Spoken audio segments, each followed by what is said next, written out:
upang matugunan ang mga kinakaharap na pagsubok ng mga guro at mag-aaral sa gitna ng kasalukuyang pandemya.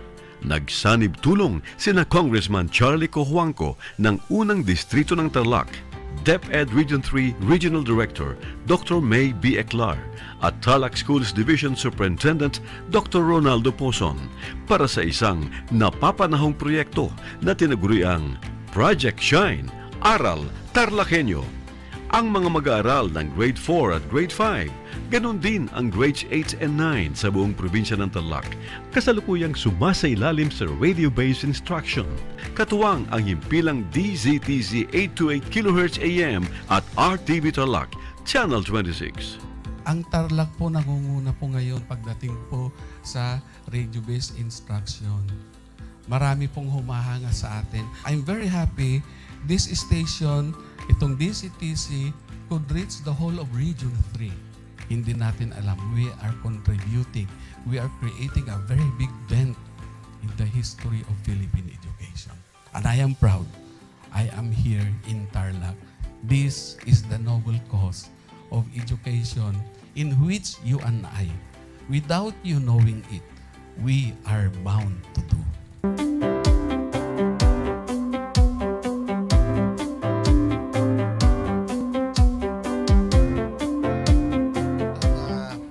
Project natin na Project Shine is a natural consequence dahil sa nangyari sa buong mundo. Let's continue to work together.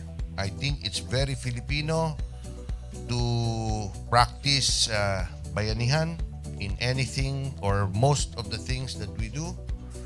And this is a manifestation of that. No? We have private sector, we have DEPED, we have local government, all working together. And I hope the parents of some of these children, especially the parents that did not graduate from school or hindi nakapag-aral nung sila ay bata, sana naman gamitin na nila itong opportunity na mag-schooling na rin sila kasama ng mga anak nila para mag-bonding pati ang mga magulang sa mga bata. I look at this as doing God's work. Diba? So if you do God's work, it feels right. It's righteous. It's for good, not for evil. Good morning and happy learning, grade 4. Welcome to Aral TarlakHenyo here on RTV Tarlac, Channel 26. Simulcast over DZTZ 828. Radio Filipino Tarlac. I am Teacher Mercy Pacheco Bognot. This is Alistair Aidatu. I am Marie Josephine B. Andrade. I am Teacher Princess Marie M. Dueñas, and I will be your teacher broadcaster for today.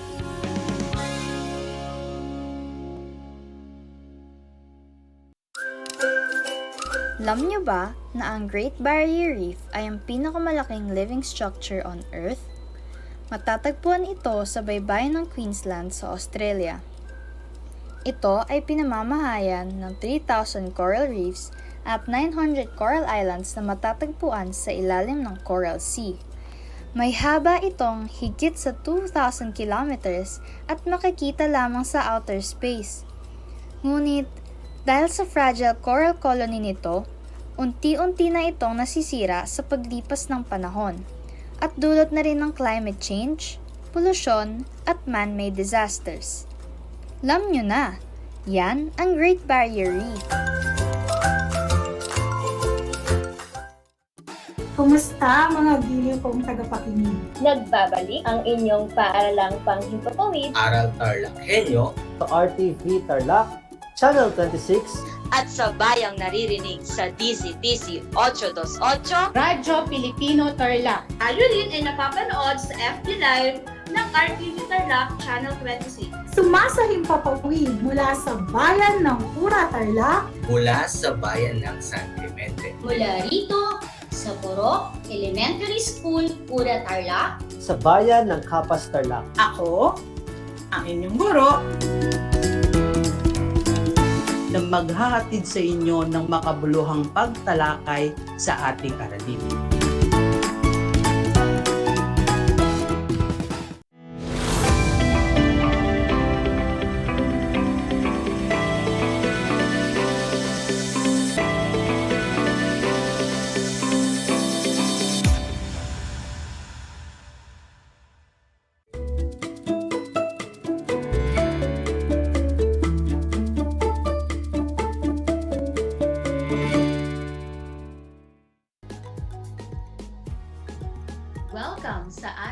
Project Shine, Aral TarlakHenyo ng Schools Division of Tarlac Province na kasalukuyang napapanood dito sa RTV Tarlac Channel 26, Converge Cable Channel 100 at sa bayang napakikinggan sa 828 AM DZTC Radyo Pilipino Tarlac.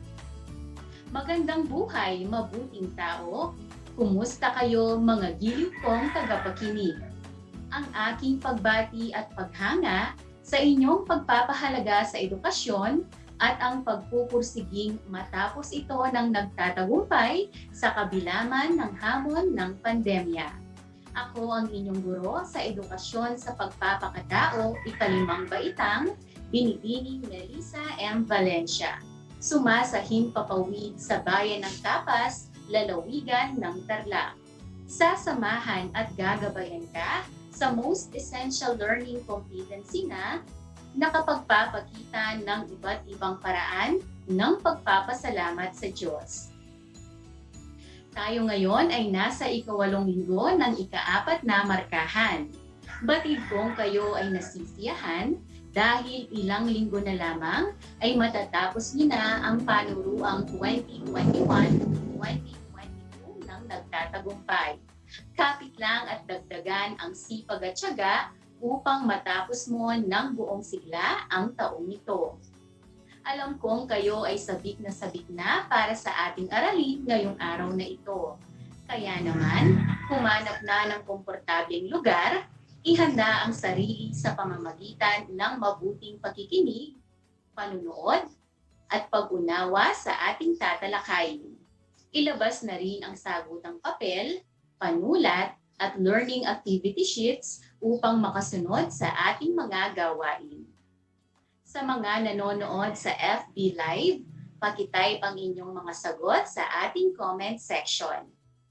Para naman sa mga nanonood sa telebisyon at nakikinig sa radyo, isulat ang inyong kasagutan sa isang malinis na papel. Maging alerto at listo sa anumang impormasyong magbibigay sa atin ng inspirasyon, pag-asa at aral sa buhay na makatutulong sa ating pagiging mabuting tao. Maraming salamat sa Diyos dahil patuloy kayong nagsisikap sa inyong pag-aaral upang mas mapaganda pa ang inyong kinabukasan. Mga anak, may mga katanungan akong nais itanong sa inyo. Sa pagmulat ng inyong mga mata kaninang pagising mga kasagutan, marahil ang ilan sa inyo ay nag-unat-unat muna ng katawan bago bumangon. Ang iba naman ay naglikit ng mga higaan o kaya naman ay bumangon agad at naghanda na sa pagpasok at kumain. Meron bang nakaalala sa inyo na magdasal upang magpasalamat sa Diyos sa panibagong araw? Bago naman matulog, ano ang inyong mga nakasanayang gawin? I-type nga sa comment section ang inyong mga sagot.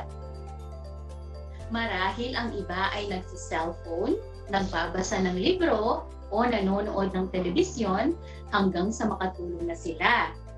Naalala mo ba ulit na magpasalamat sa Diyos sa buong araw na lumipas? Bilang mga bata, mahilig ka din bang sumayaw at kumanta? Nahihilig ka din ba sa TikTok? Tuwing kailan ka naman kumakanta o sumasayaw? Kapag ba may okasyon lamang? May patimpalak? O sa tuwing maisipan mo lamang? Sigurado ako na ang batang tulad mo ay nag-uumapaw sa talento. Sa iyong murang edad, naranasan mo na rin bang tumulong sa iyong kapwa?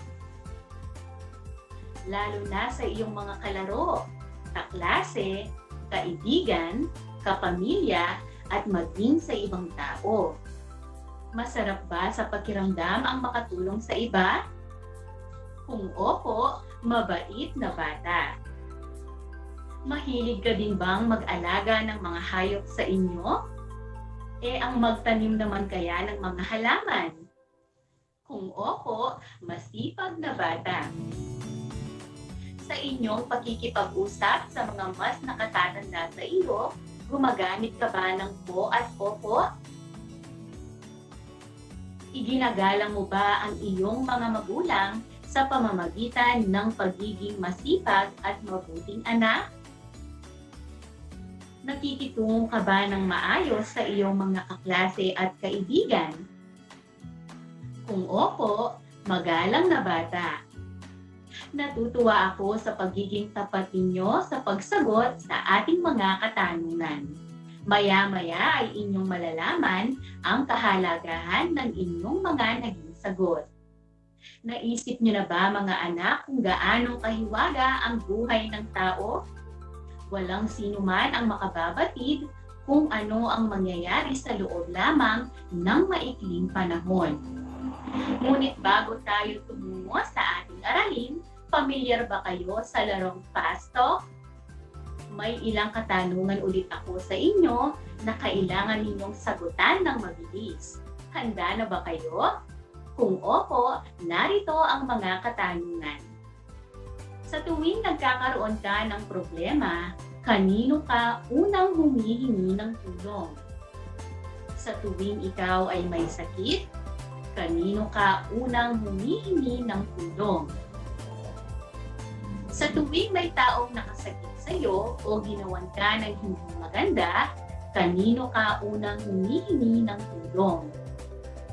Sa mga baon at bagong gamit mo sa eskwelahan, kanino ka naman unang nagpapasalamat? Sa mga biyayang iyong natanggap at ng iyong buong pamilya, kanino ka unang humihingi ng pasasalamat? Naging malusog ka at ligtas, kanino ka unang nagpapasalamat? Sa lahat ng tanong na ito, ang sagot mo ba ay sa Diyos? Mahusay.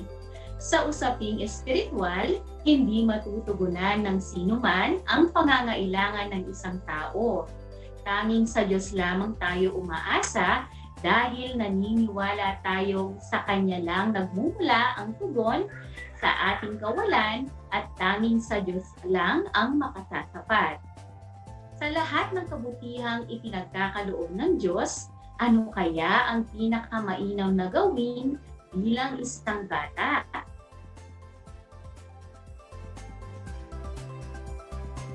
Kung ang sagot mo ay magpasalamat, magaling.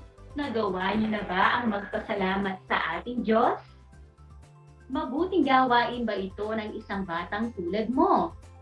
Kung ang sagot mo ay opo, mabuting bata. Ngunit sa papaanong paraan maipapakita mo ang pasasalamat sa Diyos? Halina't pakinggan at basahin ang tulang isinulat ni Randiso na may pamagat na Tingin sa Taas. Tingin sa taas at magpasalamat sa biyaya sa mga bagay na ipinagkaloob niya. Sa bawat araw na ibinigay upang lumigaya, sa pagkakataong bumangon sa bawat umaga.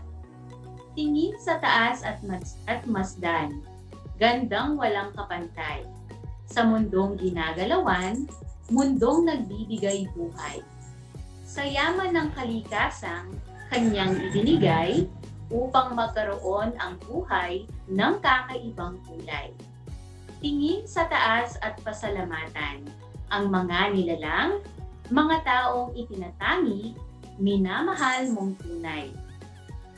Marami man o kakaunti ang kanilang bilang, biyaya ang kanilang pagkalingang walang kapantay.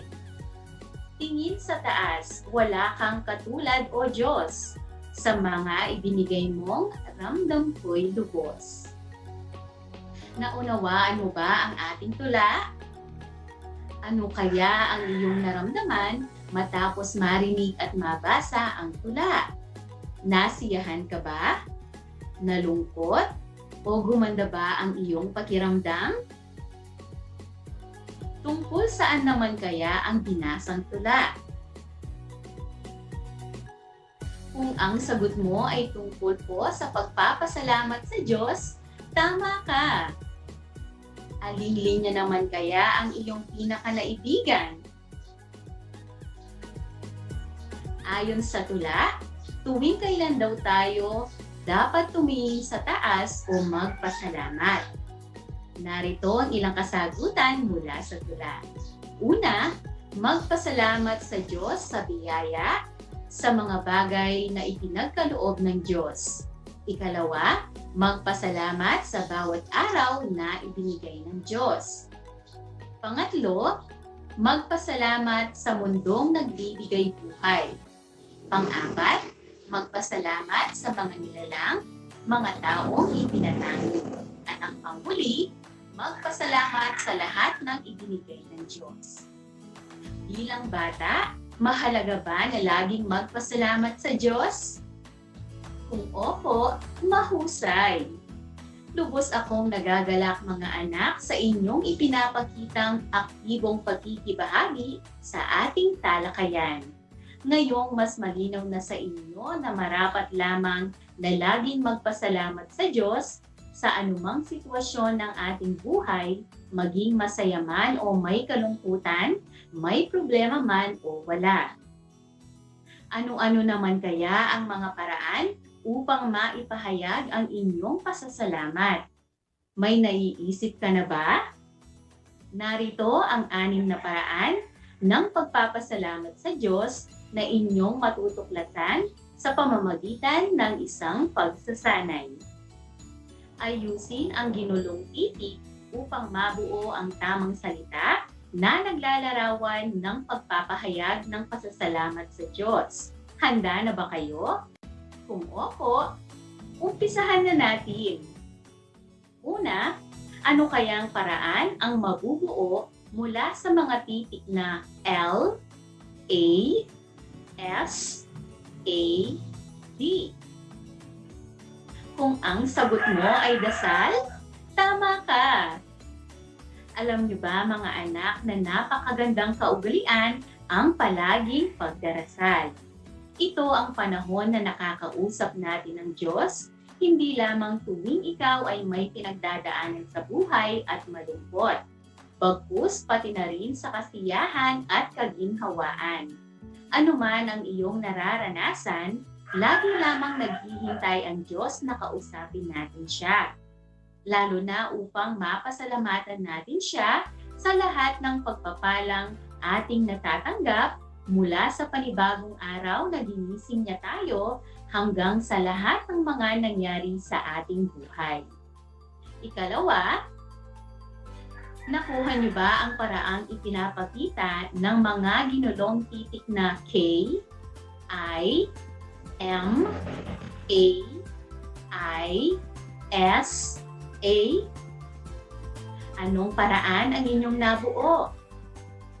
Kung ang sagot ninyo ay mag-iisa, mahusay. Ang aktibong pagkikibahagi sa mga gawain ng relihiyong kinabibilangan ay isang paraan ng pagpapahayag ng pasasalamat sa Diyos. Pinaglalaanan mo ng oras ang mga gawaing makapagpapaunlad sa iyong buhay espiritual.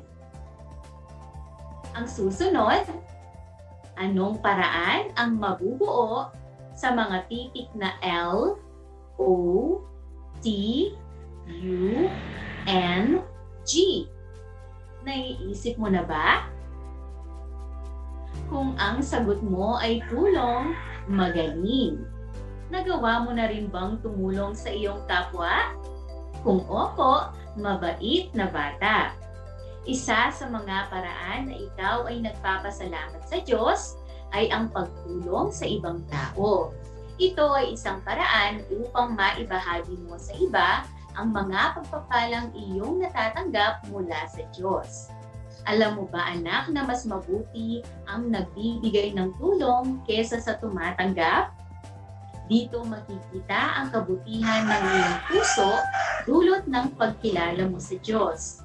Ikaw ay nagpapasalamat sa pamamagitan ng pagtulong sa iyong kapwa. Pang-apat, anong paraan kaya ang ipinapakita ng mga titik na A, G, A, A. Kung ang sagot mo ay alaga, tumpak na kasagutan. May alaga din ba kayong mga hayop sa bahay? Mahilig din ba kayong magtanim ng iba't ibang klase ng mga halaman?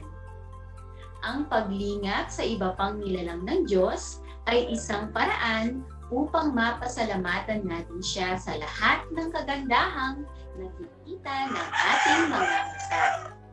Patuloy nating pangalagaan ang mga ito upang maipamuhay natin ang kagandahan ng ating mundo.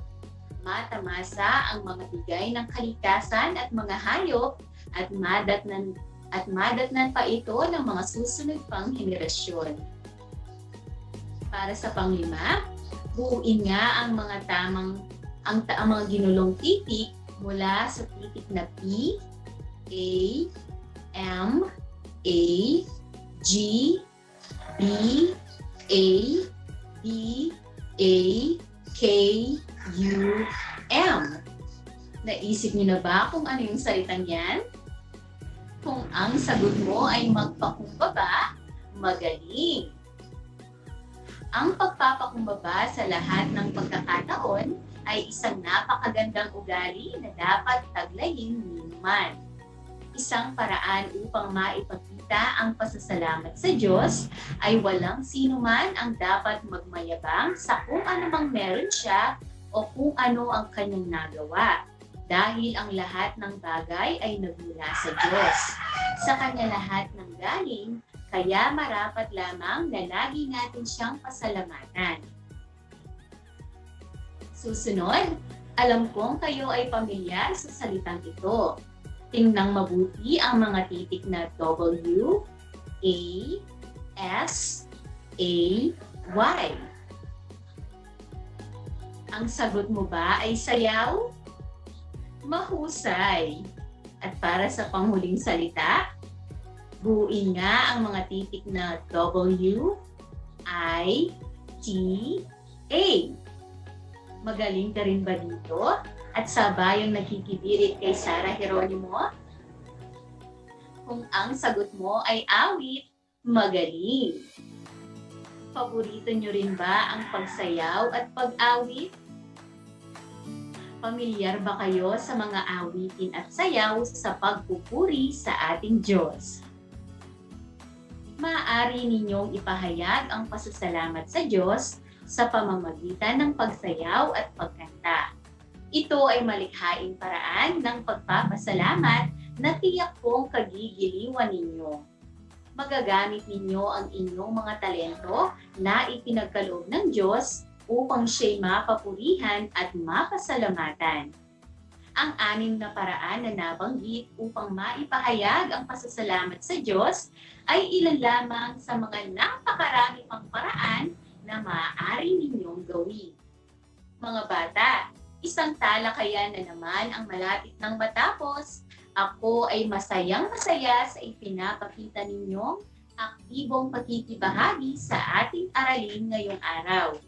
Higit sa lahat, ang inyong pagmamahal sa edukasyon. Ipagpatuloy ang kagandahang asal na ito, mga anak, hakbang tungo sa katuparan ng inyong mga pangarap sa hinaharap.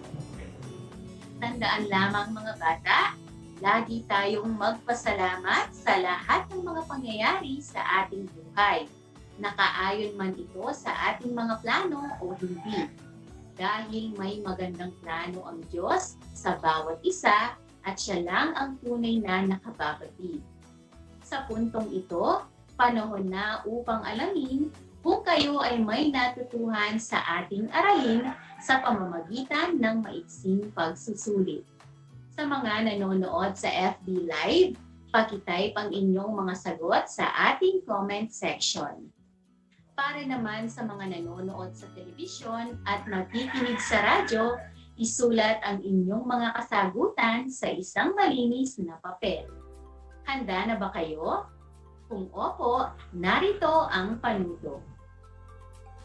Basahin ang mga nakatalang katangian, iguhit ang thumbs up kung ito ay nagpapakita ng paraan upang magbigay ng pasasalamat sa Diyos. Thumbs down naman kung hindi. Una, palaging nagdarasal sa Diyos. Thumbs up o thumbs down. Kung ang sagot ninyo ay thumbs up, tama kayo. Ikalawa, pagkanta at pagsayaw ng mga papuring tugtugin. Thumbs up o thumbs down. Kung ang sagot ninyo ay thumbs up, magaling. Ikatlo, pinagmamalupitan ang mga alagang hayop. Thumbs up o thumbs down. Ang sagot ba ninyo ay thumbs down? Tama ka! Pang-apat, tumutulong sa mga nasalanta ng kalamidad. Thumbs up o thumbs down.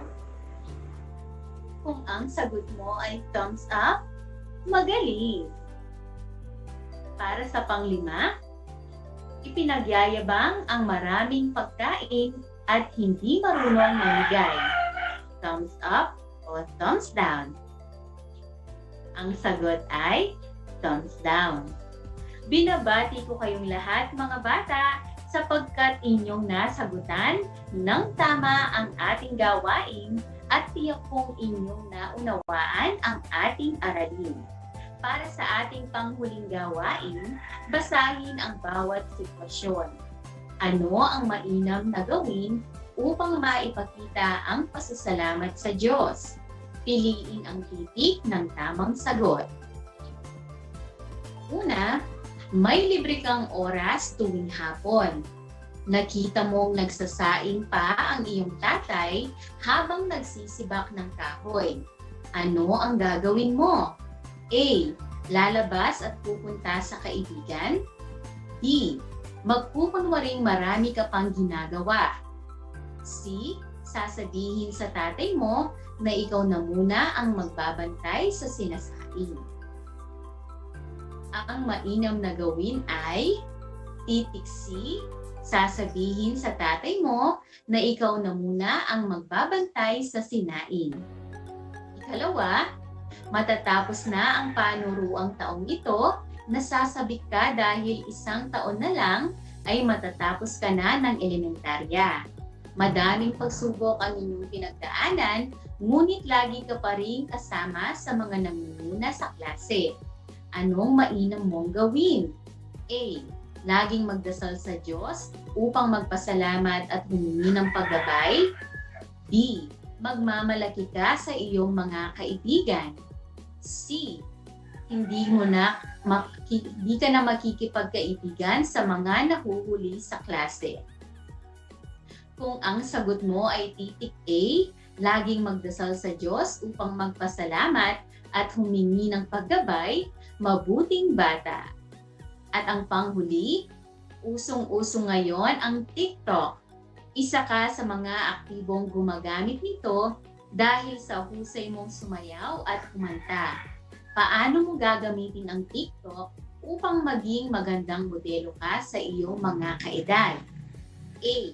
Magpo-post ng mga video na umaawit ka ng mga papuring awitin. B. Sasayaw ng mga papuring tugtugin upang mapanood ng ibang kabataan. C. Gagayahin ang mga nakikitang sayaw sa TikTok na hindi kaaya-aya sa kaedad mo. Kung ang sagot mo ay titik A at B, tumpak na kasagutan. Natutuwa ako sa inyong magiliw na pagsagot mga bata. Sa gabay ng ating Diyos ay tiyak kong lalaki kayo ng mabuting tao. Mula sa atin, tanggapin ninyo ang mga salitang magaling at mahusay, mabuting tao.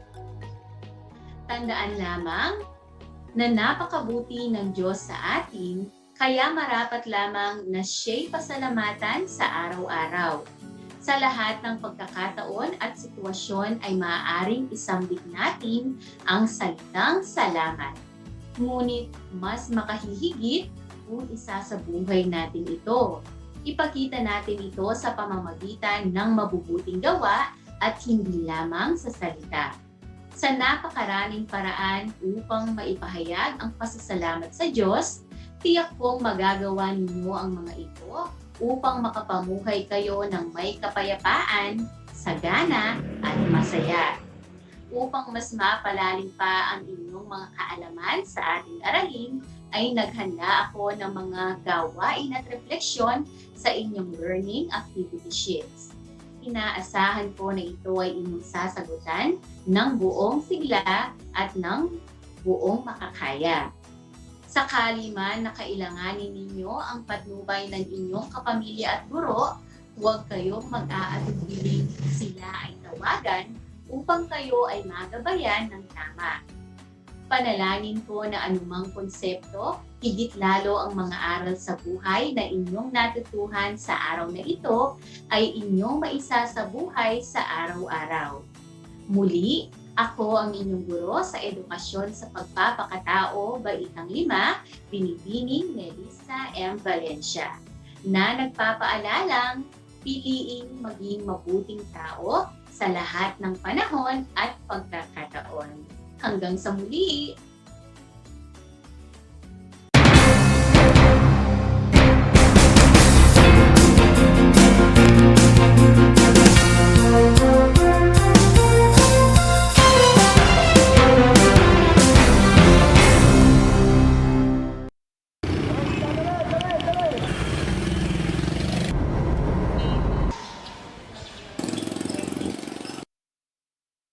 Para sa'yo, ano ang COVID-19?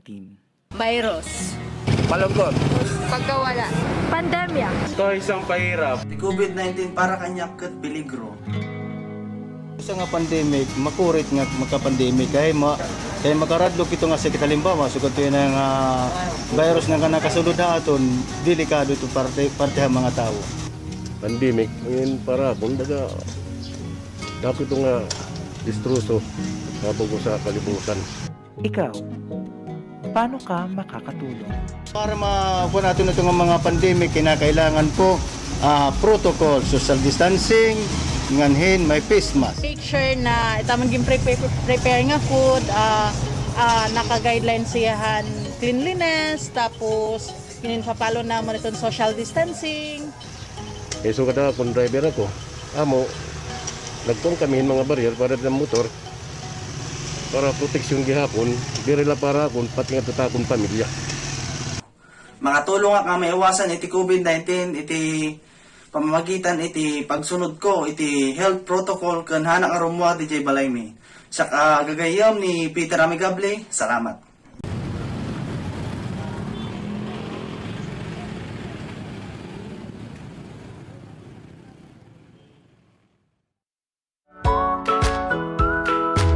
Good morning, grade 5 learners.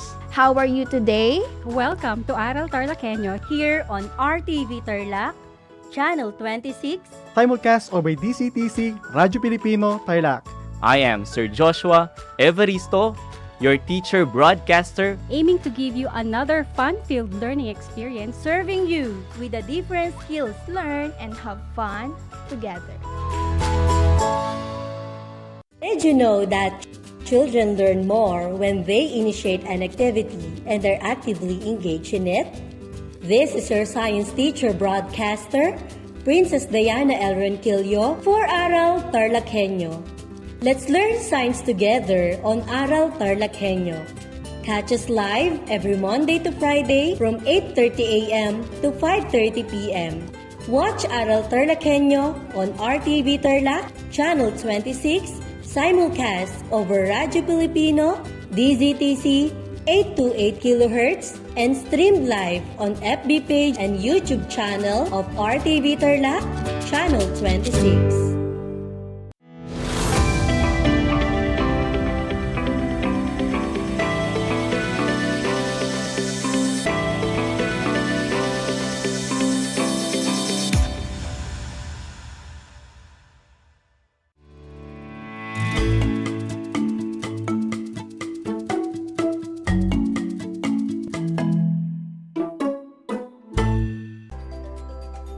Good morning, science kids! Welcome to Aral TarlakHenyo here on RTV Tarlac, Channel 26. Simulcast over DZTZ 828 Radyo Pilipino Tarlac. broadcasting live here at Capas Tarlac. This is Sir Bernard Pilacio, your teacher broadcaster for Science Grade 5. How are you, science kids? I am happy that we are sharing this moment to explore the fun and exciting world of science. This is the perfect time for you to prepare the following. Make sure that you have your pen, paper, and your module in Science 5, Quarter 4, Module 4, which has the title, Phases of the Moon and its Characteristics. Again, the title is Phases of the Moon, its Characteristics. Then open it on page 3, Lesson 1, Different Phases of the Moon, its Characteristics. Again, open it on page 3, Lesson 1, Different Phases of the Moon and its Characteristics. Are you ready to gain new learnings? That's awesome! Before we proceed, do you still remember our lesson last Monday? Amazing! In the last meeting, you learned about the first 4 of the 8 different phases of the moon. For me to strengthen your learnings, let us have our first activity entitled True or False. Write true if the statement is correct and write false if it is not. Again, write true if the statement is correct and write false if it is not. I will repeat this statement in each item once. You have 5 seconds to answer every item. And for those watching via FB Live, hello kids! You may type your answer in the chat box. Again, for those watching via FB Live, you may type your answer in the chat box. Are you ready? Alright, number 1. The moon is the only natural satellite that Earth has. Again, the moon is the only natural satellite that Earth has. Your timer starts now. The time's up. The correct answer is true. The Earth has only one moon, while Mars has 2 and Jupiter has a 67. For those who got the correct answer, good job! Number 2. The moon can produce its light. Again, the moon can produce its light. Your timer starts now.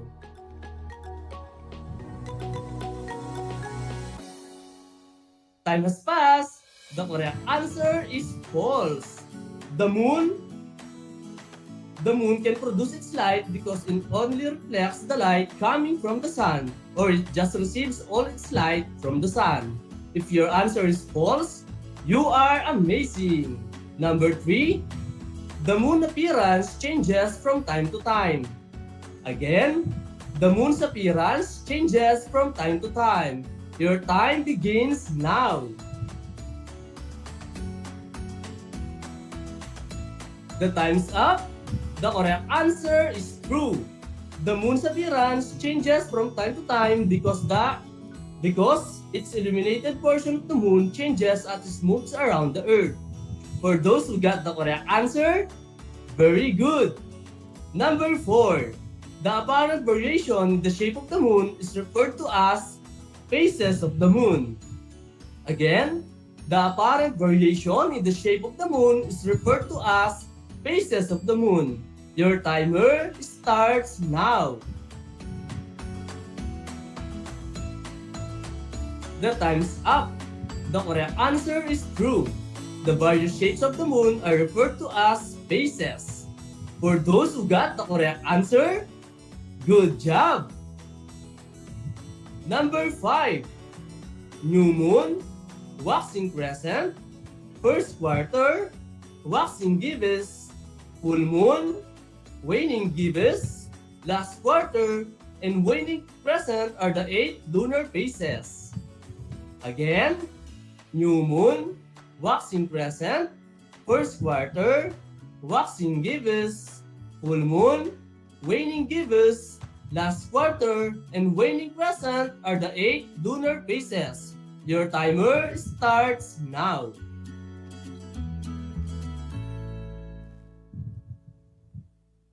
Time has passed. The correct answer is true. The first 4 of the 8 lunar phases of the moon were already discussed last Monday. And these are new moon, waxing crescent, first quarter, and waxing gibbous. For those who got the correct answer, you are amazing kids. I hope that you got a higher perfect score. Science kids, I assure you today's episode will be more exciting. Let's proceed to our second activity. Get one whole sheet of paper or notebook. I will be flashing a scrambled word in the screen. Guess what the word is. You have 5 seconds to answer each of the questions. Are you ready? Great. Let's have number 1. What word is this? Your 5 seconds starts now.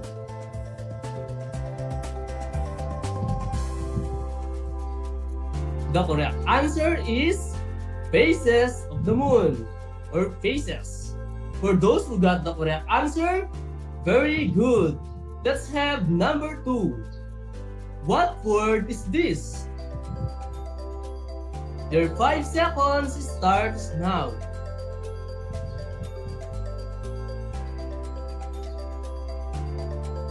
The time is up. The correct answer is waxing. For those who got the correct answer, good job kids. Next is number 3. What word is this? Your 5 seconds starts now.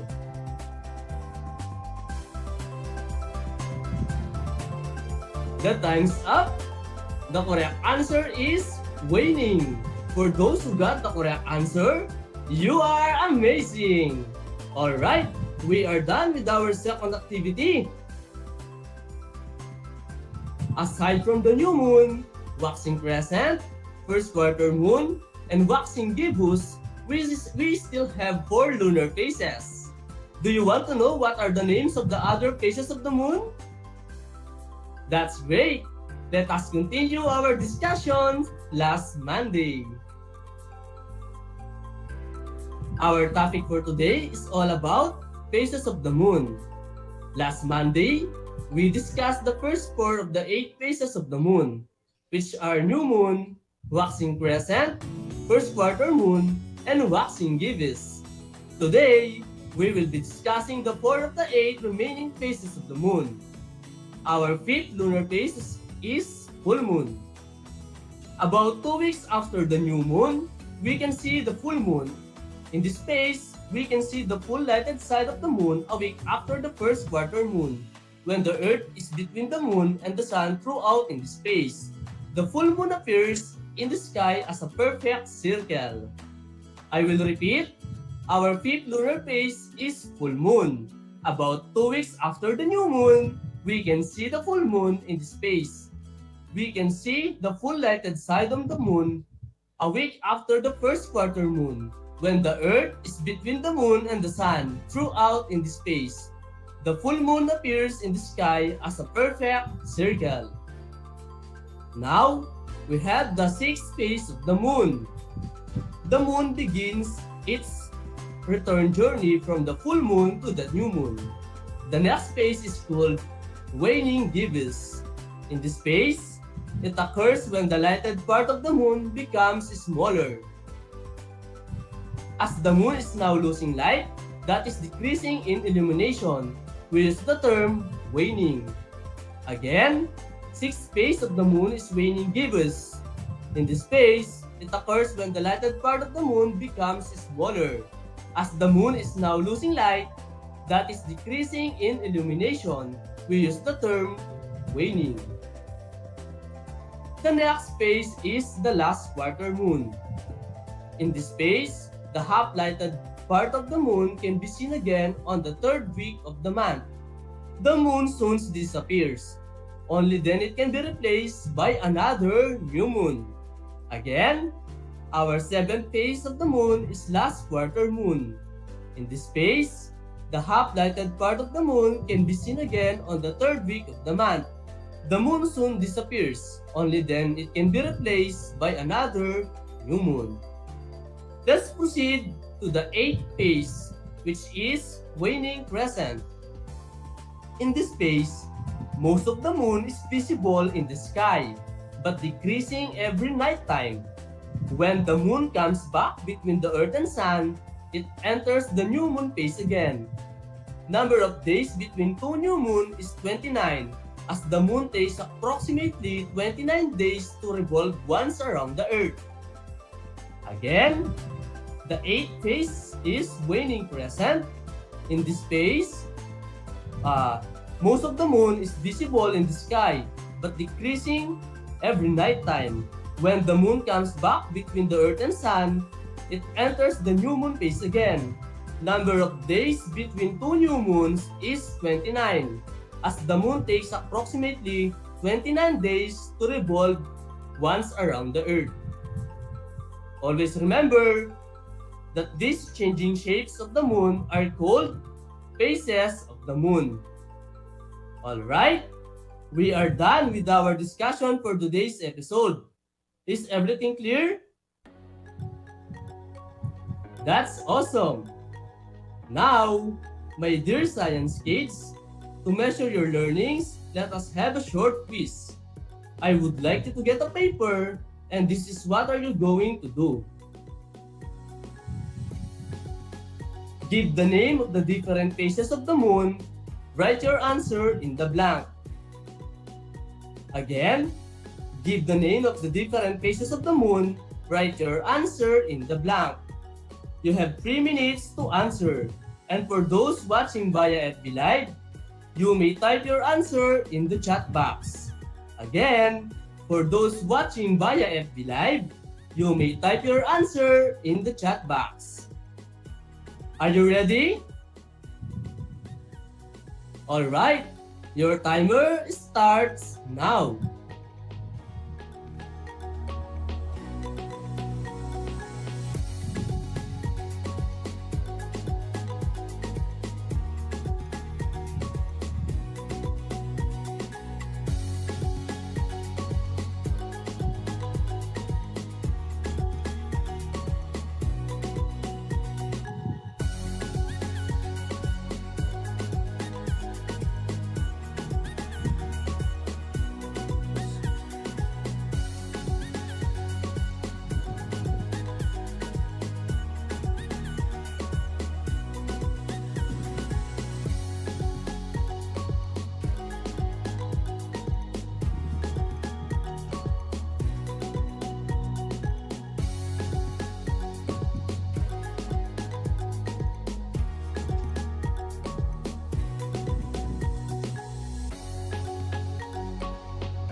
Children, you still have 1 minute to answer the question.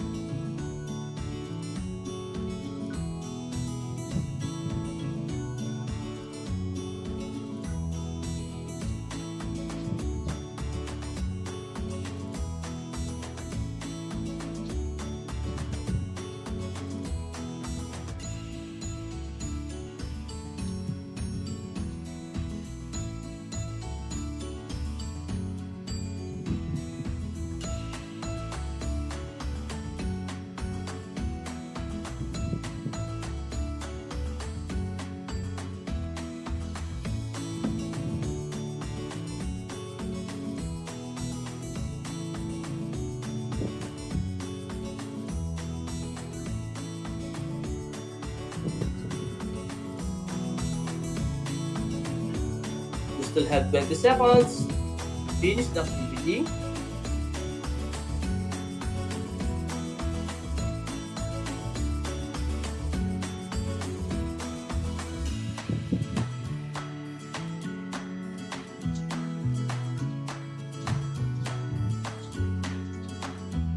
Alright, the time is up.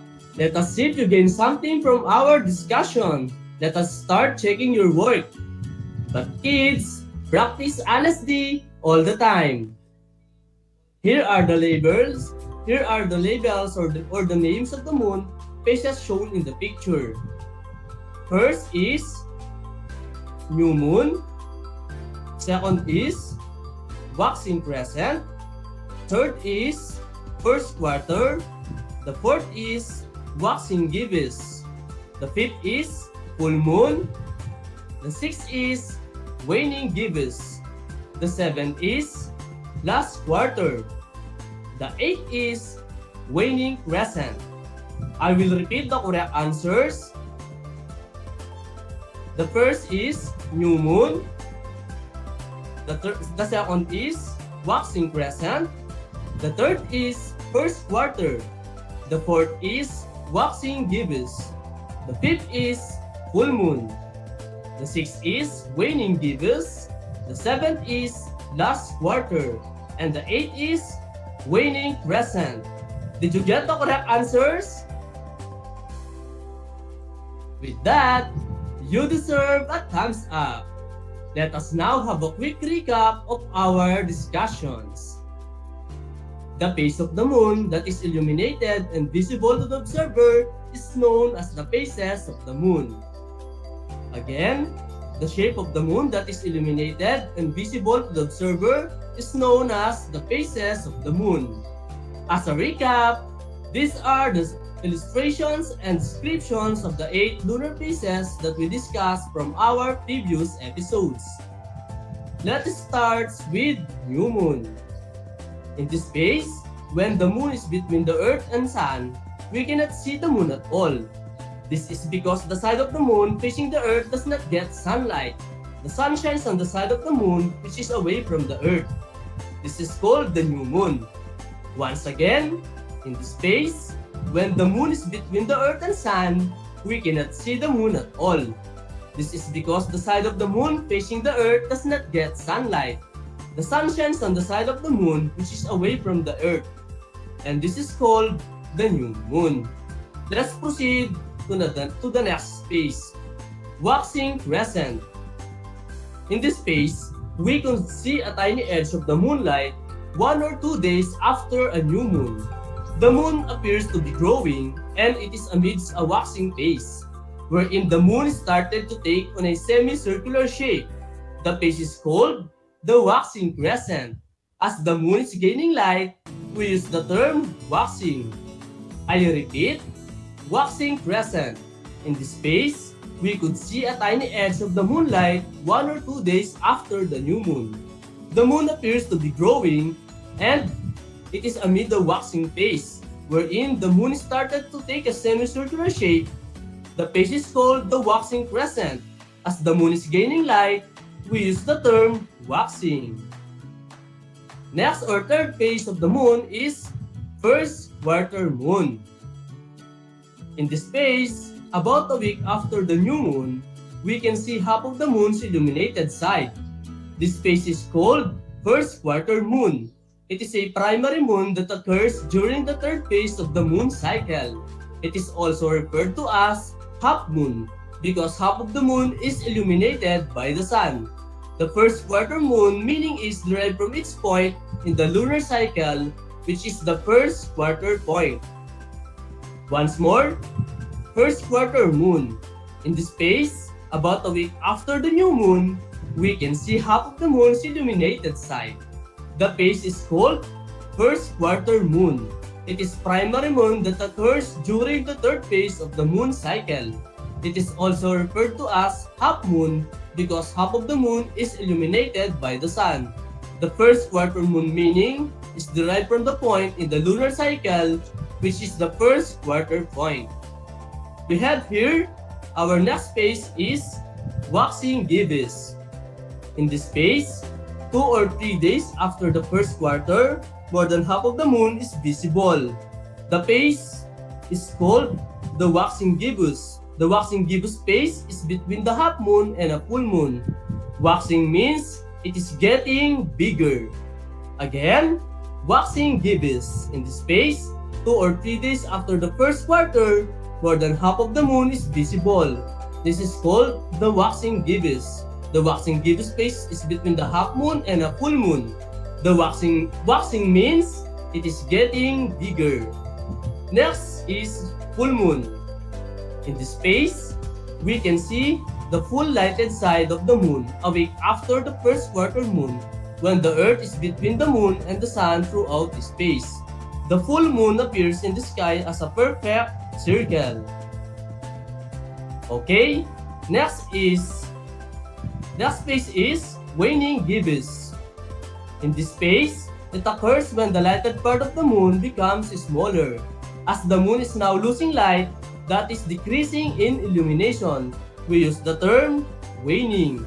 One more time, waning gibbous. In this phase, it occurs when the lighted part of the moon becomes smaller.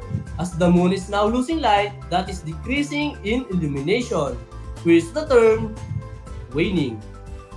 Last quarter moon. In this phase, the half-lighted part of the moon can be seen again on the third week of the month. The moon soon disappears. Only then it can be replaced by another new moon. Again, last quarter moon. In this phase, the half-lighted part of the moon can be seen again on the third week of the month. The moon soon disappears. Only then it can be replaced by another new moon. Next, the eighth phase of the moon is waning crescent. In this phase, most of the moon is visible in the sky, but decreasing every night time. When the moon comes back between the earth and sun, it enters the new moon phase again. Number of days between two new moons is 29, as the moon approximately 29 days to revolve once around the earth. Alright, we are done with our recap. At this point, look at the screen and listen carefully for your assignment. For your directions, write your answers on the one full sheet of paper or in your notebook. Let's have number 1. Among the 8 phases of the moon, what is your favorite and why? Again, number 1. Among the 8 phases of the moon, what is your favorite and why? Let's have number 2. It is said that the stars do shine the whole day, but we only see them at night. Why do you think we only see stars at night time? Again, number 2. It is said that the stars do shine the whole day, but we only see them at night. Why do you think we only see stars at night time? Did you get the assignment? Alright, don't forget to accomplish your assignment, kids!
Ang dagdag na 2 taon sa high school ay malaking bahagi ng programang K-12 sa ating bansa.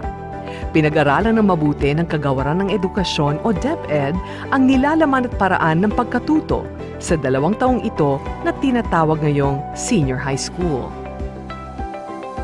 Sa pamamagitan ng senior high school, tinitiyak ng DepEd ang kalidad ng edukasyon na may malinaw na patutunguhan anuman ang iyong pag-aralan. May 15 core, 7 applied at 9 na specialized subjects ang senior high school. Sa kabuuan, may 31 subjects ang senior high school. Katumbas ito ng 4 na semestre na may 2 quarter bawat semestre. Ang mga paksa sa bawat aralin ay mahalaga upang maihanda ang mga mag-aaral sa 4 na curriculum exit gaya ng kolehiyo, trabaho, middle-level skills development at negosyo. Kahit anong track ang piliin ng isang mag-aaral, maaari siyang magpatuloy sa alinman sa 4 na posibleng curriculum exit. Mayroong 4 na track ang senior high school. 1. Academic track. 2. Technical Vocational Livelihood track. 3. Arts and Design track. At 4. Sports track. Mahalagang tandaan na hindi lahat ng paaralan ay kumpleto ng lahat ng tracks at strands. Kailangang suriing mabuti ng mga magulang at mag-aaral kung anong track o strand ang mayroon sa kanilang lugar na naaayon sa iba't ibang konsiderasyon gaya ng hilig, interes, kakayahan ng mag-aaral at marami pang iba. Makipag-ugnayan sa pinakamalapit na senior high school sa inyong lugar upang malaman ang kanilang ino-offer na tracks at strands. Upang matulungan ng mga mag-aaral na maunawaan ang pagpaplano sa kanilang hinaharap, ang Department of Education ay naglunsad ng Homeroom Guidance, kung saan nakapaloob ang Career Development Domain. Tumutulong itong mahubog ang mga mahalagang kaalaman, kasanayan, pag-uugali at pagbubuo ng mga plano at desisyon para sa kanilang buhay. Kung kayo ay may mga katanungan o paglilinaw tungkol sa senior high school tracks and strands, maaari kayong makipag-ugnayan sa inyong career guidance advocate o guidance counselor. Hangad namin ang inyong tagumpay. How are you today? Hello, everyone. Hello, learners of Tarlac. Good morning, Math Talino Grade 4 learners! Welcome to Aral TarlakHenyo here on RTV Tarlac Channel 26. Simulcast over DCTC Radyo Pilipino Tarlac. I'm Sir Glenn, your teacher broadcaster. Broadcasting live here at Paniki Tarlac. Remotely here in Concepcion, Tarlac. Live here at Barangay Pedro Elquines, Mayantok, Tarlac. Broadcasting live from Ramos National High School. Your anchor teacher today for grade 9 mathematics. Your partner in education this time of pandemic. Multiply 1089 by 9, you will get an answer, the exact reverse, which is 9801. My name is JRP Duldulao, your teacher broadcaster on Aral TarlakHenyo. For more math trivia and answers to your math questions, catch Aral TarlakHenyo every Monday to Friday from 8:30 a.m. to 5:30 p.m. Learning math is so much fun!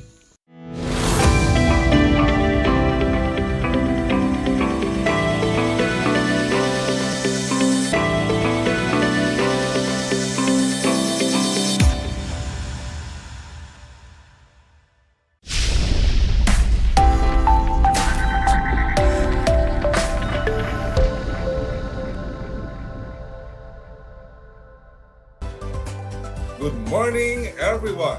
Good morning, grade 5 learners. Welcome to Aral TarlakHenyo here on RTV Tarlac, Channel 26, and Converge Cable, Channel 100. Simulcast over DZTZ 828 kHz, Radyo Pilipino Tarlac. I am Teacher Jose Jasper Ian Barredo Lampa, your teacher broadcaster for Mathematics, Grade 5. Broadcasting live from Karamutan, La Paz, Tarlac via Google Meet. And I will be with you as we make the most out of our discussions today. Dear learners, Come and join me as we uncover the learnings in today's episode. Make sure that you are in a comfortable place so that you can listen properly and attentively. Prepare your pen and paper, your notebook, and of course, your learner's material, the 21st Century Mathletes 5. Also, don't forget to bring a bottle of water beside you to be hydrated. Let's begin. Today, we will interpret different kinds of line graph, single line graphs and double line graphs. But before that, let's have a quick review of your previous lesson with Ma'am Annie D. Makapulay by answering the following questions. Let's have number 1. What branch of mathematics deals with the collection, organization, presentation, interpretation, and analysis of data? Is it A, variables, or B, statistics? You have 5 seconds to answer.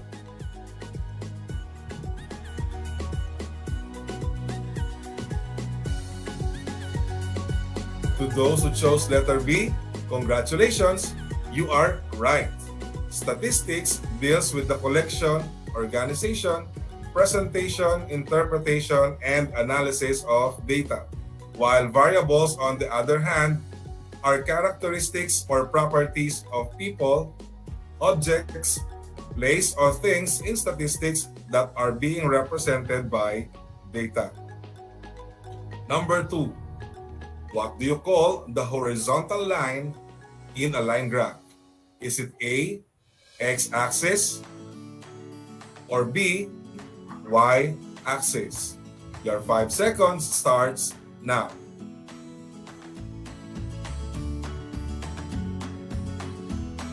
Alright, if your answer is letter A, congratulations, you are correct.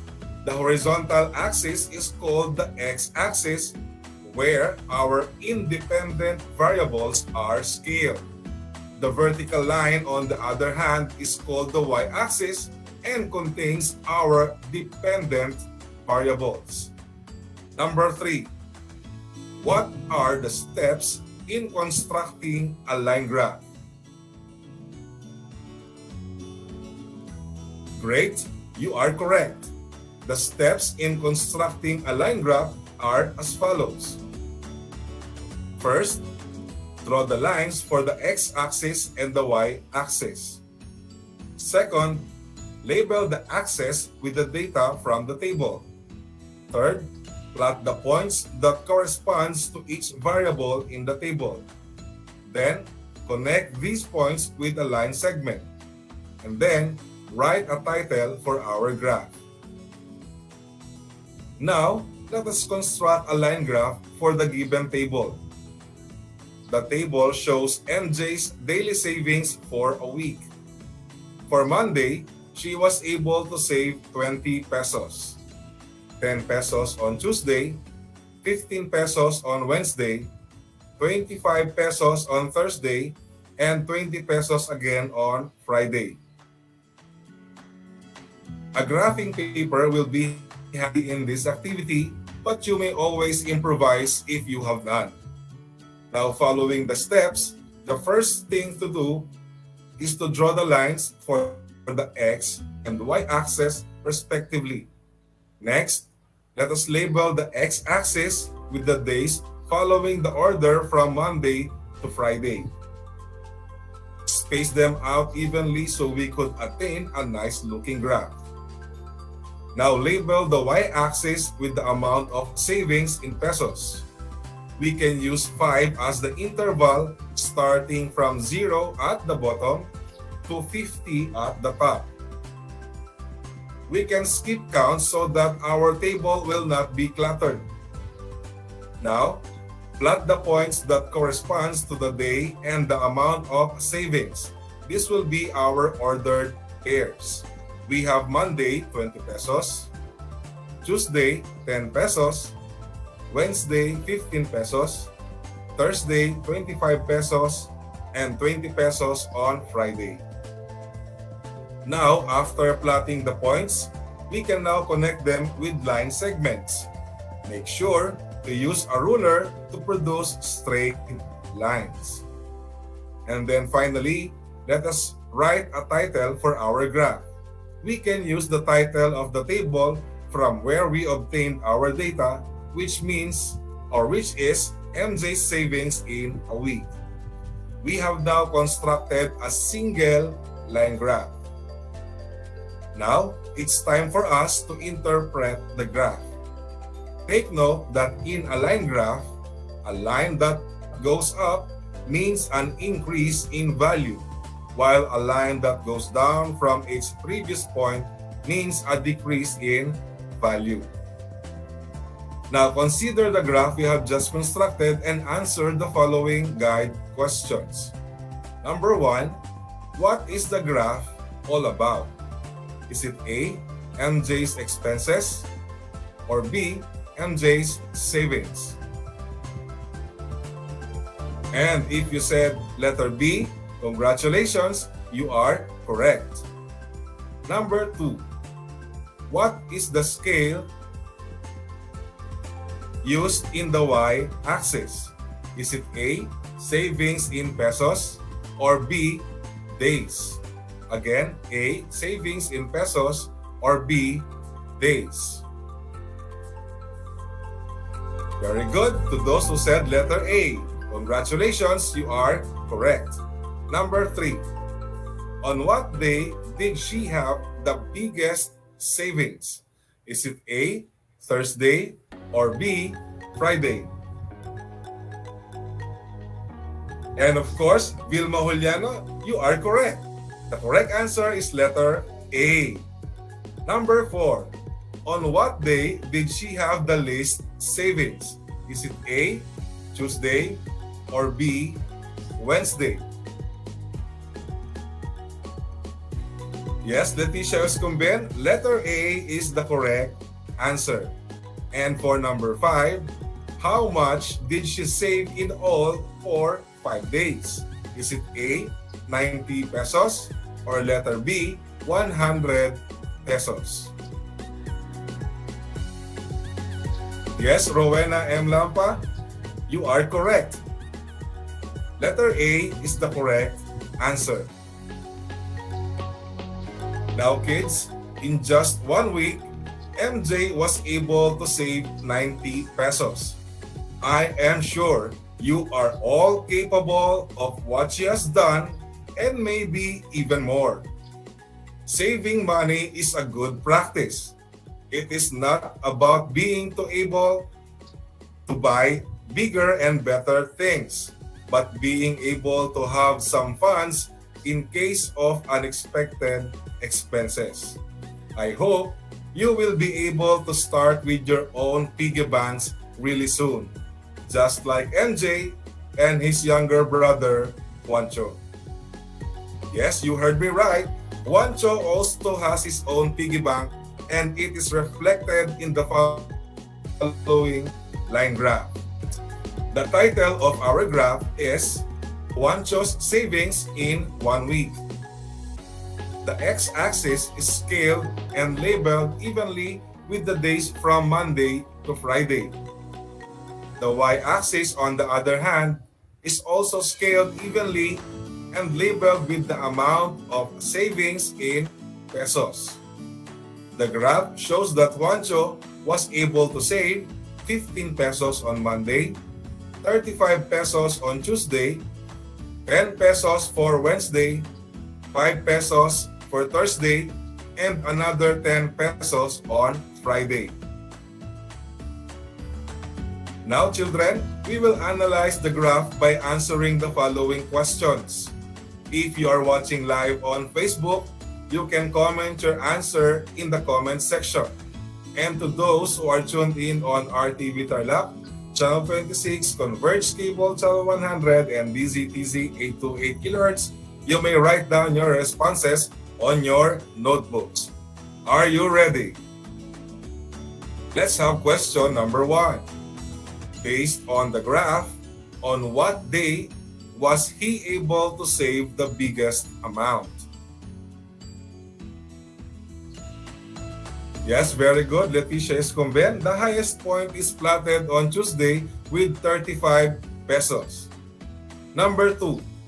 On what day did he have the least amount of savings? Yes, Joyce Ann Juan. Your answer, Thursday, is the correct answer. The lowest point is plotted on Thursday having only 5 pesos. And moving on to number 3, on what days did he have the same amount of savings? And from the comment section, I saw Daryl Damayo, Marlon Texon, and Annie Macapulay got the right answer, and that is Wednesday and Friday with 10 pesos. Congratulations to those who got the right answers, and to those who did not, redeem yourselves with pride in the next questions. Let's have question number 4. How much was he able to save in 1 week? Again, how much was he able to save in 1 week? Yes, very good. Lilibet Tabinas and Teresita S. Torres. Juancho was able to save 75 pesos in 1 week. Now, as you have noticed, MJ and Juancho has the same theme of graph. Can we represent their data in one graph? Yes, of course, and here is how. First, draw the lines for the X and Y axis. Next, we are going to use the data from the table to label these axes. Take note that we shall have a table that contains both the data from MJ and Juancho's savings. Now, we will proceed in plotting the points, starting first with the first person, which is MJ. For Monday, she had 20 pesos, 10 pesos on Tuesday, 15 pesos on Wednesday, 25 pesos on Thursday, and 20 pesos on Friday. Now, it is better if we connect the points with line segments before plotting the points for Juancho. It is advisable to use different colors of line segments for every individual. There must be a legend to which line segment belongs to MJ and which line belongs to Juancho for proper identification. For MJ, we will use a red colored line. If you do not have colored pens at the moment, you can use varied thickness of lines. For example, we can use thin lines for MJ and thick line segments for Juancho.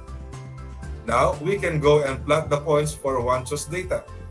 Based on the table, Juancho was able to save 15 pesos on Monday, 35 pesos on Tuesday, 10 pesos on Wednesday, 5 pesos on Thursday, and 10 pesos again on Friday.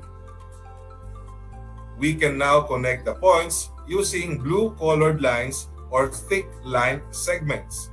Make sure to use a ruler to make each line segment straight. Then finally, name the graph with the title, and that would be MJ and Juancho's savings in 1 week. How are you doing, grade 5 learners? I hope you were all able to get along well. It is now time to interpret the newly constructed line graph.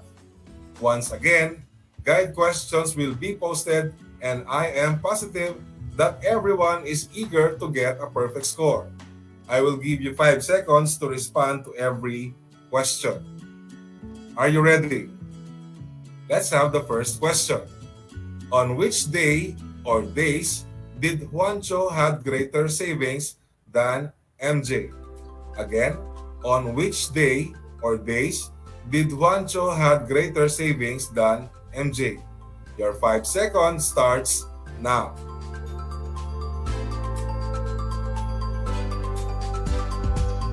And if you said Tuesday, Maggie D. Manuel, you are correct. On Tuesday, Juancho was able to save 35 pesos while MJ only had 10 pesos. Let's have question number 2. On which day or days did MJ had greater amount of savings? Again, on which day or days did MJ had greater amount of savings than Juancho? Your 5 seconds starts now.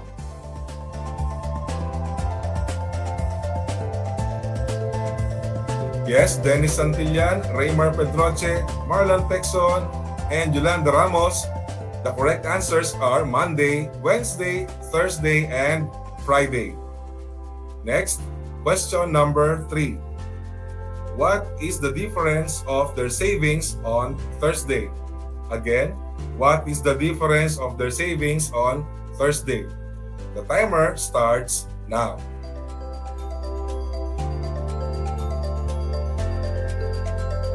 Yes, Agnes Valdez, Sel Pacheco, Eunice Arsenas, and Marife Hambaro. The correct answer is 20 pesos. Question number 4. Who has greater savings between the two and why? Again, who has greater savings between the two and why? Your 5 seconds starts now.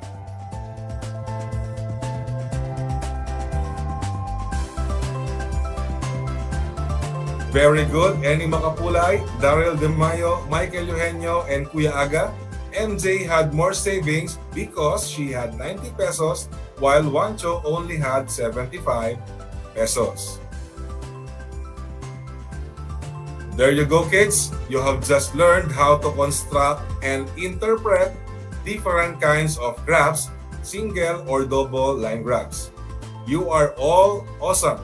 I am sure you are all eager to learn more, and here is another one for us to explore. The graph is all about the income for online business of Jello and Jelly from January to June. In January, Jello earned 5,000 pesos while Jelly had 7,000 pesos.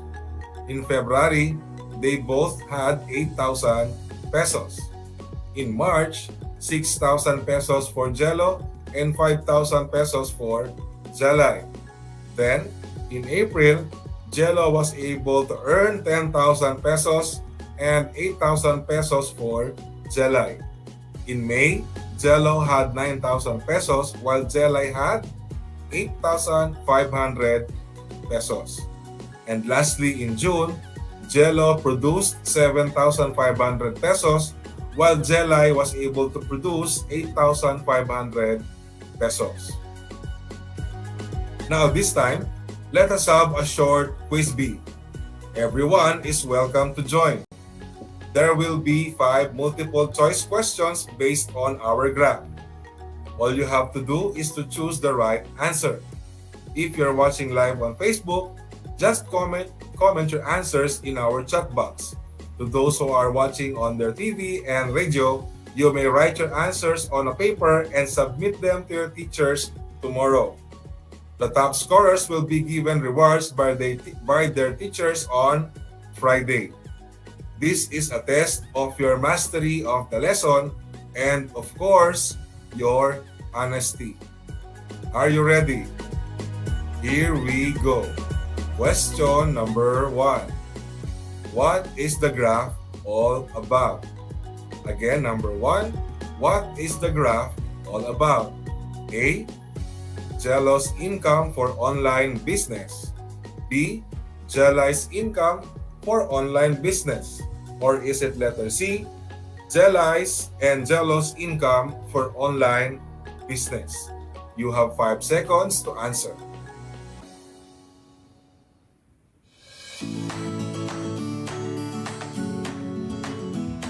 Alright, time's up. And the correct answer, of course, is letter C. Let's have number 2. On what month do they have the same income? Again, on what month do they have the same income? Is it A, January, B, February, or C, March? Your 5 seconds starts now.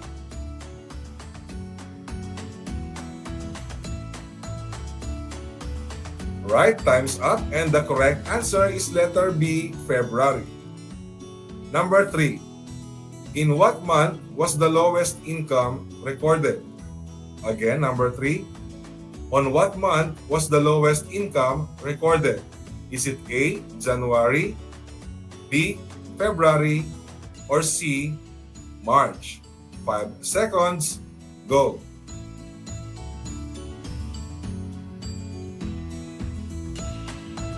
Time's up, and the correct answer is letter C, March. Now, we're going to the championship questions. Good luck, everyone. Number 4. On what month did Jelly earn more than Jello? Again, in what month did Jelly earn more than Jello? Is it A, January, B, April, or C, January and June? Your timer starts now.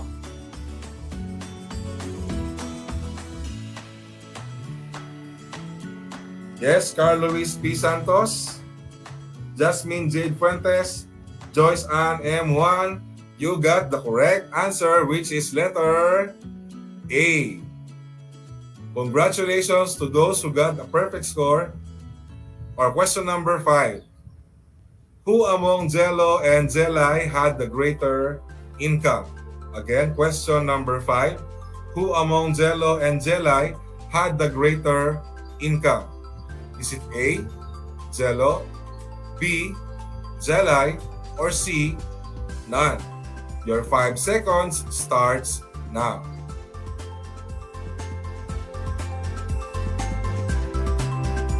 Yes, again, Carl Luis P. Santos, you got the correct answer, which is letter A.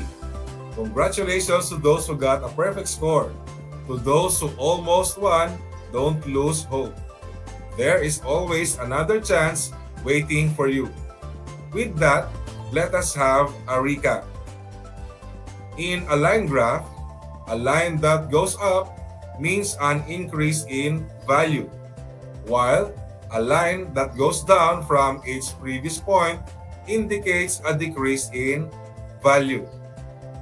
Life is like a line graph. There are highs and there are lows. What defines you as a winner is not merely by being on top, but on how you rise up every time you fall. As the saying goes, we determine who we are by what we do. So cheer up, gather yourself, and get ready for the next battle, which can be found on your 21st Century Mathlets 5, pages 343 and 344. Thank you so much, Grade 5 learners, for joining me in today's episode. Dear parents and guardians, please provide assistance to your children in accomplishing the next activities. Well, that's it for now. You will have more math activities next meeting. I hope you learned a lot today. Once again, I am Jose Jasper Ian Barredo Lampa, your Mathematics 5 Anchor teacher, signing off. Until next time, God bless and stay safe.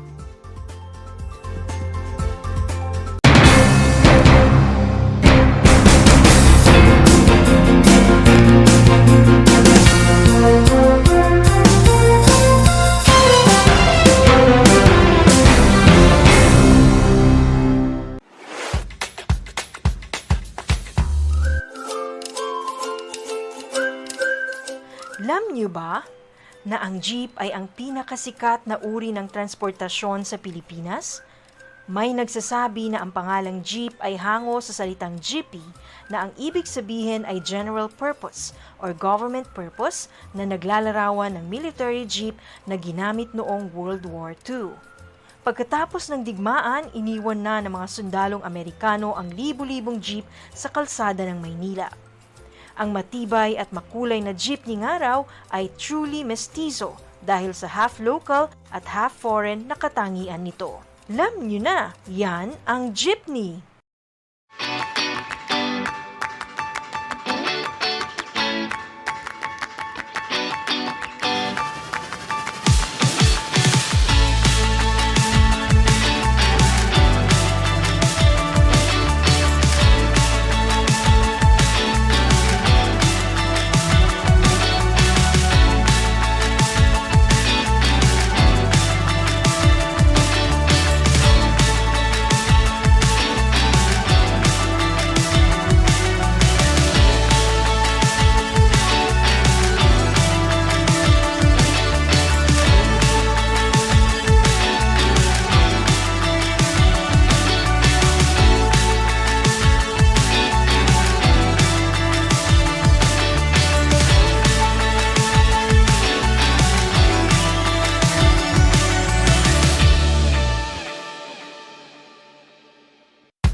Alam niyo ba na ang jeep ay ang pinakasikat na uri ng transportasyon sa Pilipinas?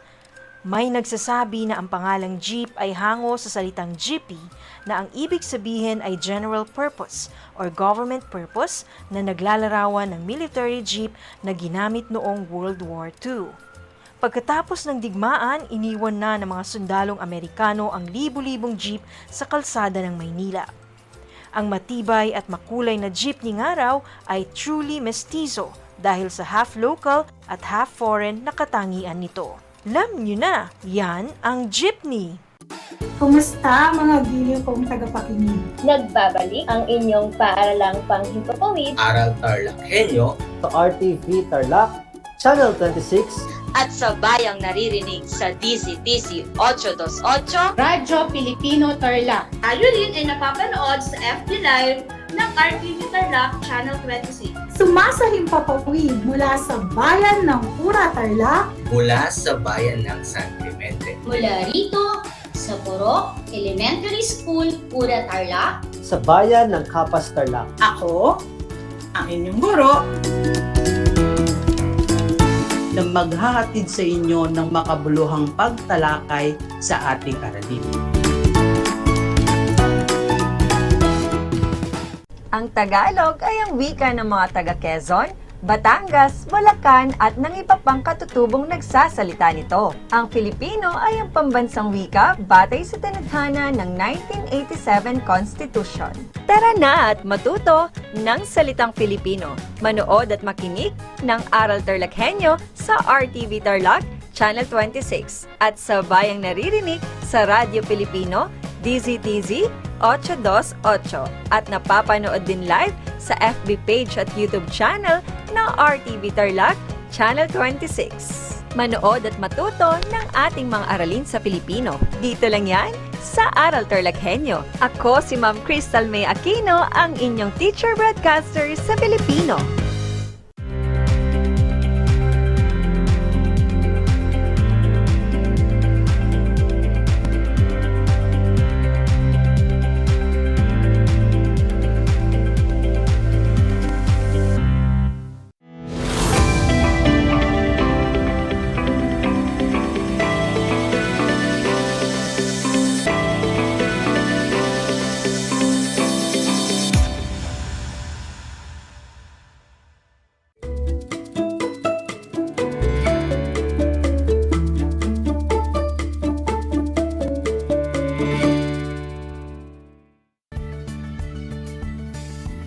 Magandang araw mga ginigiliw naming taga-subaybay, lalong-lalo na sa mga masisipag na mag-aaral ng ikalimang baitang. Naririto na naman ang paaralang panghimpapawid na maghahatid sa inyo ng kaalaman at gagabay sa inyo tungo sa pagkatuto sa Most Essential Learning Competencies.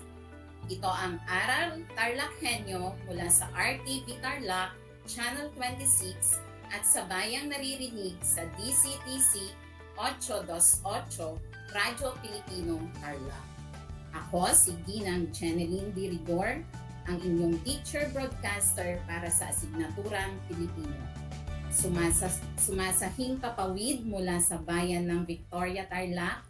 Halina't samahan ako sa loob ng 25 minutong makabuluhang talakayan.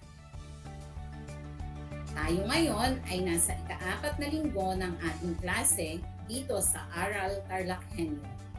Kumusta na kayo mga bata? Kumain na ba kayo? Mabuti kung ganon at may laman na ang inyong tiyan upang maging aktibo at alerto ang inyong mga pag-iisip at maayos na maunawaan ang ating aralin ngayong araw. Bago tayo magsimula sa ating aralin, ay nais kong ihanda na ninyo ang inyong learning activity sheet o module, papel o kwaderno at panulat. Handa na ba ang mga ito? Mabuti naman kung ganon.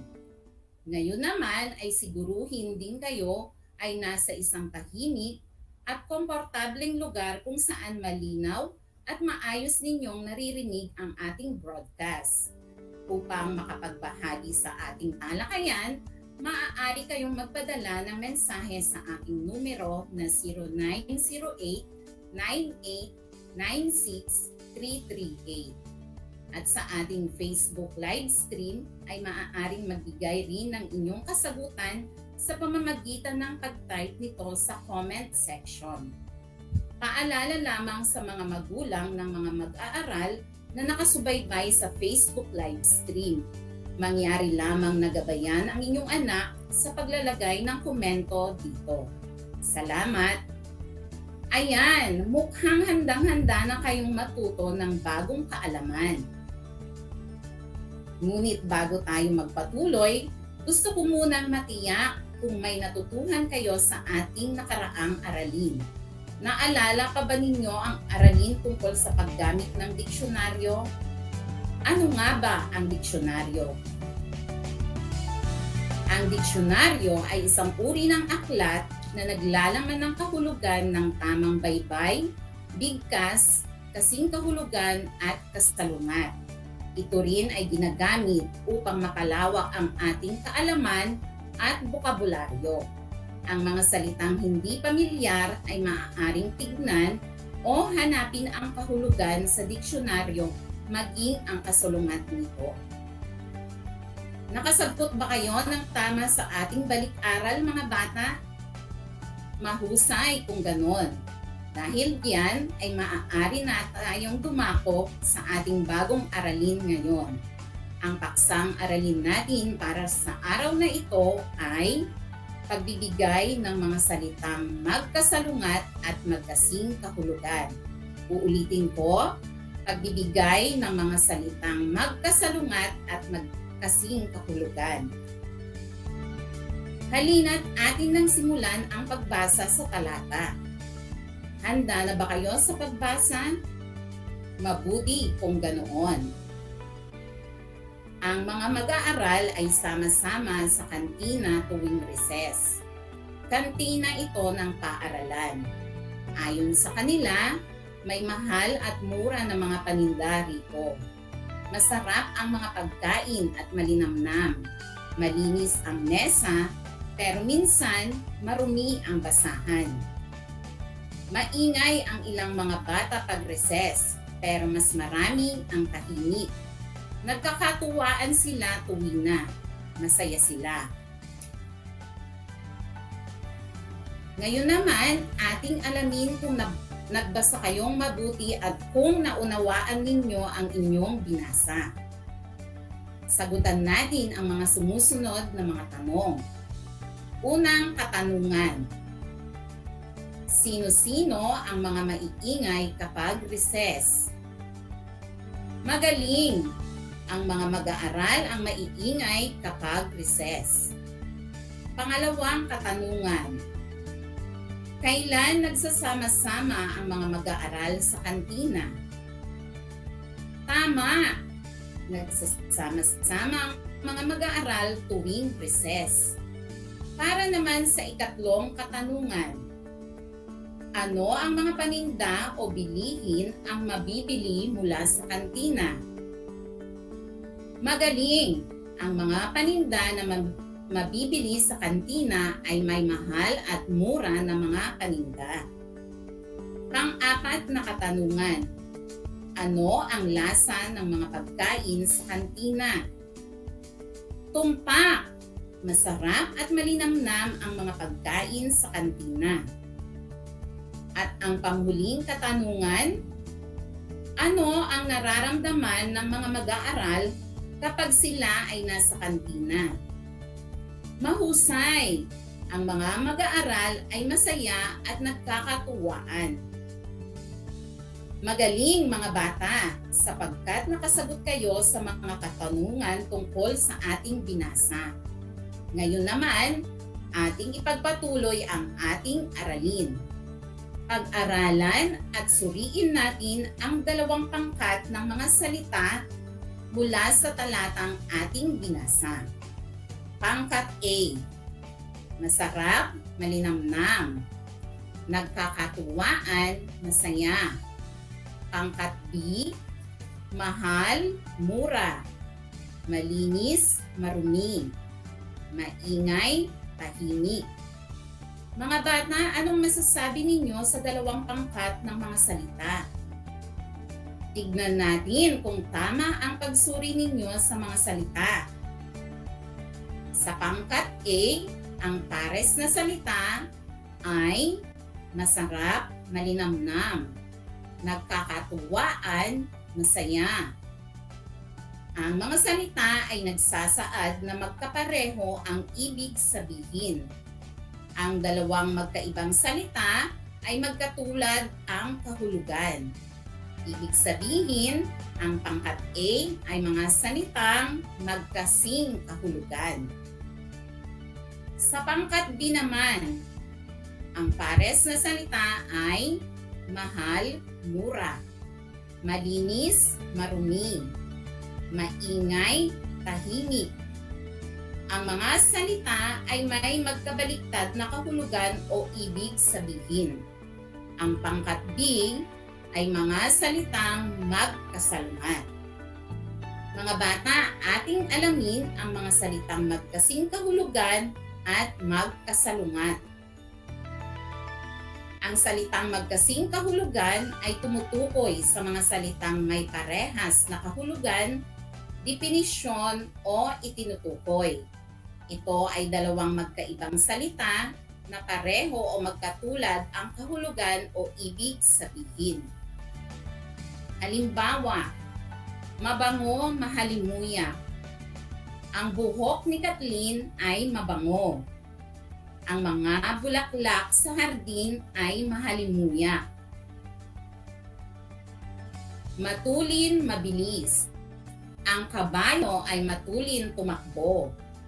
Mabilis tumakbo si Patrick. Makupad, mabagal. Makupad gumalaw si Sophia. Ang pagong ay mabagal maglakad. Narito pa ang ilang halimbawa ng mga salitang magkasing kahulugan. Masaya, maligaya. Kama, higaan. Maramot, sakim. Dekorasyon, palamuti. Tahimik, payapa. Tama, wasto. At maganda, marikit. Ang mga salitang magkasalungat naman ay kabaliktaran o kasalungat ng isang salita. Kadalasan, ang mga salitang magkasalungat ay pang-uri o mga salitang naglalarawan sa isang tao, bagay, hayop, at puok o lugar. Maaari ding katangian tulad ng uri, anyo, kulay, laki, amoy, at lasa. Halimbawa, malamig, mainit. Ang halo-halo ay malamig. Mainit ang kape. Matigas, malambot. Ang bato ay matigas. Malambot ang tinapay. Narito pa ang ilang halimbawa ng mga salitang magkasalungat. Mataba, payat. Mabigat, magaan. Matanda, bata. Maputi, maitim. Masikip, maluwang. Kulot, kunat. May katanungan ba mga bata? Kung wala na, balikan natin ang dapat tandaan. Tandaan, ang magkasing kahulugan ay mga salitang magkaparehas o magkatulad ang ibig sabihin. Samantalang, ang magkasalungat naman ay kabaligtaran o magkasalungat ang kahulugan. Ngayon ay ating linangin at pagyamanin ang inyong natutuhan sa ating aralin ngayong araw sa pamamagitan ng pagsagot ng isang sanayang gawain. Handa na ba kayo? Tara, simulan na natin. Ang panuto. Iguhit ang puso sa patlang kung ang pares na salita ay magkasing kahulugan at bituin kung magkasalungat. Isulat ang sagot sa sagutang papel. Para sa unang bilang. Bandila, watawat. Ikalawa, matapang, duwag. Ikatlo, masipag, tamad. Ikaapat, tuwa, galak. At ang panghuli, paaralan, eskwelahan. Tapos na ba kayo sa pagsagot mga bata? Ngayon, atin nang iwasto ang inyong mga naging kasagutan. Narito ang mga tamang sagot. Para sa unang bilang, ang tamang sagot ay puso, magkasing kahulugan. Pangalawa ay between, magkasalungat. Pangatlo ay between, magkasalungat. Pang-apat ay puso, magkasing kahulugan. At ang panglima ay puso, magkasing kahulugan. Kung kayo ay nakakuha ng perpektong score o 5, ibig sabihin kayo ay napakahusay na sa pagbibigay ng mga kasing kahulugan o kasalungat ng mga salita. Mahusay ka naman kapag ikaw ay nakakuha ng 4. Kung ikaw naman ay nakakuha ng 3 pababa, huwag mag-alala at may pagkakataon pa kayong bumawi. Atin namang hasain ang inyong natutuhang kakayahan sa araw na ito sa pamamagitan ng pagsagot ng bahaging pagsusulit. Para sa panuto, unan ang kahon ng kasing kahulugan at kasalungat ng mga salitang nasa kanan. Isulat ang iyong sagot sa sakutang papel. Para sa unang bilang, ang salita ay mabango. Kalawa, mabilis. Ikatlo, masaya. Ikaapat, tahimik. At ang panghuli ay matalim. Tapos na ba kayo sa pagsagot mga bata? Kung gayon, atin nang iwasto ang inyong kasagutan. Para sa unang bilang, ang tamang sagot ay masamyo, mahalimuyak. Ang kasalungat naman niya ay mabaho. Pangalawa, kasing kahulugan, matulin. Kasalungat, mabagal, makupad. Pangatlo, kasing kahulugan, maligaya, malungkot.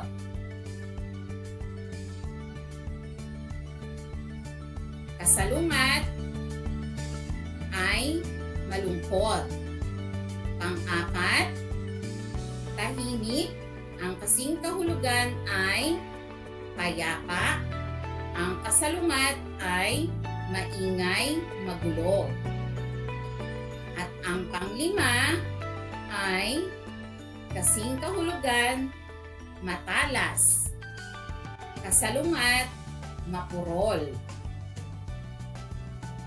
Bilangin na ang naging score ninyo mga bata. Kayo ba ay nakakuha ng 9 hanggang 10? Binabati ko kayo. Ibig sabihin, kayo ay napakahusay na sa pagbibigay ng kasalungat at kasing kahulugan ng mga salita. Kung kayo naman ay nakakuha ng 6 hanggang 8, ibig sabihin, kayo ay mahusay rin.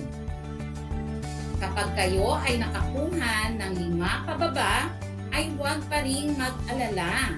May mga pagkakataon pa kayo para sa mga susunod na aralin sa ating asignaturang Filipino. Mga bata, ano ang dapat ninyong tandaan sa ating aralin ngayon? Tandaan mga bata, ang pag-alam sa kasing kahulugan at kasalungat ng mga salita ay isang paraan upang mapalawak ang iyong taglay na talasalitaan. Ito ay isang daan para maging mahusay sa pakikipagtalastasan ang isang batang tulad mo. Uulitin ko mga bata, ang pag-alam sa kasing kahulugan at kasalungat ng mga salita ay isang paraan upang mapalawak ang iyong taglay na talasalitaan.